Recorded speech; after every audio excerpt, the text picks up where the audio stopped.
Hey everyone, it's Alan Shimel. I'm back here live. We're back here live at KubeCon. This is by far the busiest show floor I've seen in any KubeCon.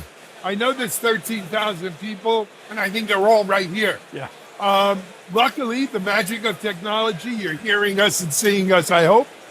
And because if you would hear the din of the background noise here is ridiculous. I'm really happy. We're going to be doing a little bit something special here right now. We're going to be doing a DevOps Unbound live kind of panel live at KubeCon. We've got our very special VIP guest, Martin Klaus, who evidently when he travels at events, brings his own security. And Mihai and Hashib. These are your friends, Mitch. We're there. I'm Guys, thanks sure, for keeping us safe. We appreciate it. Thank you, gentlemen. We appreciate it. You're good guys. I don't know. I guess Martin's a high visibility kind of target or something here, huh? I don't know what you're into, Martin, but I'm glad you've got It's like security something there. out of the blacklist or something. You guys know? are too funny. But anyway, so this is Martin Klaus from Tricentis. If you've watched any DevOps Unbound episodes, you might have seen Martin on a few of them. But you know, it's funny, it's Zoom. You only see people from here up. He's actually a pretty tall guy. Speaking of tall guys, to my right here is our CTO at TechStrong and Principal Research Analyst, Mitch Ashley. Mitch, thanks for being here. Always, always. And we're here. So, DevOps Unbound. Look, we always discuss everything under the sun on DevOps Unbound. But Martin, I wanted to focus today's talk a little bit on what's different about testing and continuous testing in a cloud native environment versus any other environment. Yeah. So first of all, Alan, Mitch, thanks for having me. It's great to finally meet you in person after many years. It is. Yeah. And it's unbelievable, the energy, the vibe, the community of KubeCon. As you mentioned, 13, I think it's actually more than 15,000 people are here. Yeah. This place is crazy. It's unbelievable. If you have not been to KubeCon, you definitely need to come here in person and see for yourself.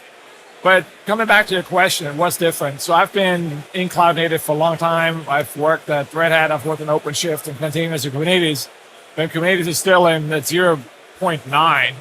And so I would say if you look back over the last couple of years, a lot of things have changed because one of their main objectives of DevOps was to bridge the gap between Dev and Ops and to move applications into production much faster, to deliver more value to business much more quickly than in a traditional waterfall or even an agile model. And so what happens is when you're trying to move faster and you change your process to work more efficiently, to work in small increments, then the application architecture evolves as well, right? We have moved from, monolithic, big web applications to microservices that you can update and scale out much more efficiently. Data has evolved from data at rest to data in motion, and streaming of events has become one way for data and applications to communicate with one another. And so if you think through that, then you also have to think about how does that impact testing and test automation. And the whole notion of quality engineering becomes a lot more important because you have to think about quality from an architecture standpoint. You have to think about quality from an end user standpoint and the experiences to deliver, but you also have to think about how can you ensure quality through the development process as it relates to functional requirements, as it relates to business requirements, as it relates to performance requirements. And a lot of companies are also dealing with security and compliance and governance. So all these things have to be considered, and it cannot be solved by tools alone. You have to think about the process as well. And most important, I would say, is adopting a quality first mindset and not just, move things in production and see if it sticks, but to be more thoughtful about how you're building applications, how you deliver it, and ultimately what is the value delivering to our end users. I'm curious, listening to your thoughts on that, thinking about the people that we've interviewed and just a few of them today already. It's OpenShift Red Hat folks, it's ARM processor and getting more applications on that platform. It's cloud native application company, it's object storage. the number of variables, I mean, there's always been a large number of variables Yeah. to test for environments. It seems like that's even bigger. I mean, maybe exponentially more complex Yeah. in this cloud native environment because there's so many different platforms. I mean, AI, add all that to it. Yeah, I agree. I think if you just walk around the show floor here, you'll be blown away by how many different use cases and features and capabilities that are enabled on the Kubernetes platform. I think one other aspect that's really important to think about is, develop or testing is everybody's responsibility, or quality is everybody's responsibility, not just the traditional QA folks. It's developers, it's project managers, it's release engineers, it's SREs, and everybody else that's involved in it. But one key difference oftentimes is, and this is something that I hear a lot from, my quality engineering counterparts at, not just testing companies, but in enterprise, that it's not just about the happy path, that you envision as a developer that your users go through. Quality engineering is a lot about, finding out what are the edge cases where things might break. What are the environments where you run into a gotcha type situation, and how do we prevent that from happening? Because ultimately, end users all have different environments, different browsers. They log through mobile devices, through different network configurations. They may have multiple applications running, and inevitably somebody's going to use the application in a way it was not intended or designed to deal with. And so that's ultimately causing quality issues. And so that's really, I think, what quality engineering needs to be about, is to figure out how can we maximize the footprint of all the things that we're exposing the application to identify those weak points that we need to prevent from happening in the first place. Martin, one of the trends that I see at CloudNativeCon, KubeCon already, is the move to platforms, right? And I think it's a maturation phase of, we're doing this, Mitch is heading up this report we're doing called DevOps Next, where we're looking at what's next in the gamut of DevOps. Yeah. Right to left, left to right, the whole thing. And one of the trends is instead of cobbling together, we've got some. I feel like I'm on the airplane, I feel like I'm at the airport. Yeah, I'm ready. I got to go board. See you later. You're missing your flight. Yeah, but I think I left my wallet at the TSA booth. That's but, right. But one of the trends is getting away from point solutions that are cobbled together to platforms.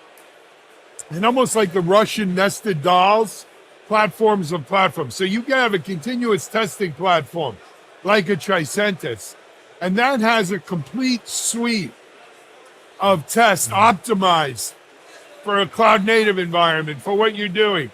And that has to fit into a larger cloud native platform, that takes up my whole CI/CD, my whole software supply chain type of environment. What's Tricentis doing, both to expand that testing platform, but also to fit into that larger cloud native? I think the notion of platformization is one of the hottest trends in industry right now. You hear about platform engineering, you hear about development platforms, you hear about quality platforms. And the main driver for the adoption or the growth of these platforms in history is really like, what can we do to help developers or testers and project teams stay in the flow? Because there's so many things you have to think about. There's so many distractions. There's so many sort of other tasks you have to do during the day. And to stay focused on a particular pull request or a particular project or a particular sort of feature requirement it's very hard if you think about all the meetings and disruptions that you're going to deal with every single day. And platforms can help with that, to help you simplify and automate a lot of things so that there's less cobbling together that you have to do on your own. And one thing that is really important, I think also from a Tricentis standpoint, is reusability. And how can we enable more use cases with quality platforms? And one thing that we see a lot with our customers is that there are not just applications you build in-house in the enterprise, there are applications or SaaS applications you configure and deploy or enhance, or an application you just use. So you'll really see the whole gamut of applications that you deploy and configure, that you use across the enterprise, but then also applications that you're extending and building yourself. And how can you deliver an end-to-end quality automation platform that supports all the different use cases between enterprise IT, back office applications like Oracle and SAP, business applications like Salesforce and ServiceNow and many others, as well as the custom applications that you use internally, but that can also be client-facing, right? And what we found is that a lot of customers are looking for ways to standardize process through a quality engineering framework. But they're also looking to standardize on tools and platforms so that it enable quality engineers across many different teams to work together with their development counterparts to release applications faster. And so that's kind of like what we're trying to do, to really focus on usability and the end user experience, but also make it easy for people to get started with functional automation, but then expand it to, data testing, for example, or load testing, mobile testing, and other things that they may need to do for the particular application that they're trying to release. Really makes the case platforms aren't just for infrastructure. Yes, No. that's part of it, but it's So platforms up the stack. And Well, it's horizontally and Yeah, vertically exactly. is the Yeah. key to it. And like I said, it's like that Russian nested dolls thing. There's platforms within platforms. But For again, Dune, you got to make it a Dune. Plans within plans. spirals within spirals. Yeah, or think about it as layers, right? Like the networking layers of, L1 through L7 might be one analogy to think about. What you're doing on the infrastructure layer, what you're doing at the application layer, at the testing layer, and so forth. Well, at the end of the day, the spice must flow. Let's see. Sleeper must awaken, too. But so, can I ask the AI Sure. question? We haven't talked about AI. Oh, it's enough time. Go ahead. We have an upcoming live session on testing AI in your applications. I'm curious your thoughts, and I wish I had the date on it. We'll get that out to everybody. What are your thoughts about when you incorporate AI into your apps? There's models, there's data, there's training. They kind of have their own flows, or even more so than just a database or data source. How do you think about testing in a cloud native world that has AI part of it? Yeah, that's a great question. I think that's answer that in 5 seconds. the whole industry is sort of thinking about that right now, because on the one hand, today, for example, we saw many great use cases for AI models and put them into production, and using LLMs to summarize a live picture of what's being seen, and so also we're seeing the use of AI from a code generation standpoint, right? And there was a recent article from Jyoti Bansal who mentioned that we've shifted the problem from development to QA, and what used to be 3 developers, 1 QA, it's now 1 developer and 3 QAs, because developers can now generate so much more code using AI tools, and now that puts the burden on the testers to verify the increase in potential security flaws and things of that nature that are being introduced if the code is not being tested and validated but generated from some random source. So that's one aspect. But I think the bigger question in the industry right now is, how do we test the validity of the results of an AI model, and if the summaries and all the things that an LLM can generate are meaningful, and they're free of hallucinations and things of that nature. I think that's a great use case for exploratory testing. I think there's also an opportunity to actually use other LLMs to test the output, from LLMs, and see if there's like consensus among LLMs on the results. But at the end of the day, you still need a human in the loop.